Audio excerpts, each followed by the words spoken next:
So up to this point, we've spent a good deal of time exploring front-end technologies like React, and we've also built out 2 full backends using Node and Express. We're now going to take the next big step by adding a real persistence layer to our application with one of the most tried and true data solutions in existence, which is Postgres. PostgreSQL is maybe the most popular open source relational database in existence, so it's a really good choice for any application you're looking to build. And in particular, a tech stack that has grown in popularity as of late, the PERN stack, is an acronym for Postgres, Express, React, and Node, 3 of which we're already familiar with. The last one, commonly referred to as Postgres but is PostgreSQL, is one of, like I said, if not the most popular open source database in existence. It's used by hobbyists and large enterprise companies in the world alike. It's simply just a relational database that we communicate with by writing SQL queries. And so if you're not already familiar with SQL, there's a number of resources that can help give you the foundation needed to start using it regularly. My recommendation is to learn the general syntax and structure of SQL queries and then just start writing a lot of them. There's no better incentive to learn a new topic than needing to build an application you're interested in that uses the technology in question. This series is going to assume a general understanding of basic SQL syntax, though no one needs to be an expert or even really well versed in SQL to be able to build the application we're about to get into. So novices are welcome, encouraged to even just dive in head first. That's totally fine. We are going to need Postgres installed on our machine and the Postgres server up and running. And so to do that, we'll need a few things. In particular, I think the easiest way to get started, if you're on a Mac, is to either use Homebrew or Postgres.app. To install Homebrew is pretty simple, and I've actually put together a small installation guide here on how to set up Postgres. If you're looking to set up Postgres with Homebrew, first make sure Homebrew is installed by following the instructions at brew.sh, which you can see here. And it's pretty simple. You execute a simple curl script, and then you can just say brew install whatever it is you're looking to install, and Homebrew will handle most of it for you. It's a fantastic piece of software, really useful, and that is a great way to do that.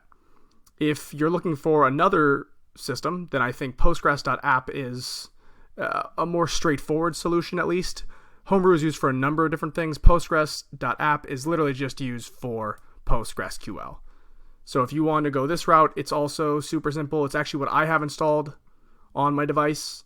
And so you can see Postgres here. I have a bunch of databases up and running, and Postgres.app actually handles all of that for me.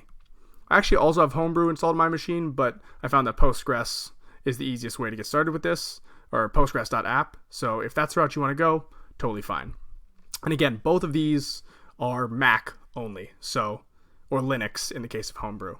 So if you're looking for a Windows solution, I'd recommend actually just going directly to the Windows installer at postgres.org/download/Windows, downloading the installer, and just following the installation wizard.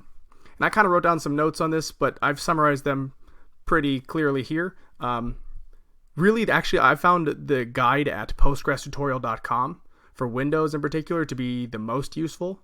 Just go to postgresqltutorial.com/install-postgresql. And this one worked pretty well for me when I tried to install it on a Windows device. So you just kind of follow the setup here. There's not really much else to it.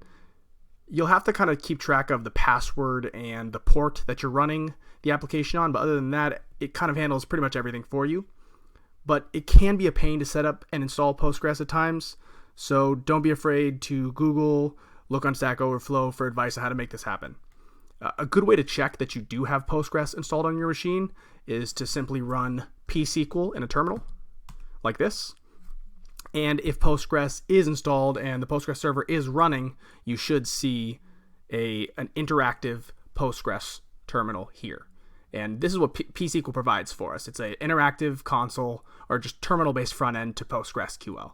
And we can write SQL queries and SQL syntax, execute those queries against the Postgres database, and immediately get the results of our queries. So I can do something like select now, for instance, and it will show me the result of that query here. So super useful. really great, and it'll tell you if you have Postgres installed and running on your machine. So I would take a few seconds or minutes or hours or whatever it takes, get Postgres set up, and then once you are able to use pSQL like I have done so here, you should be good to go and we can get started with this application.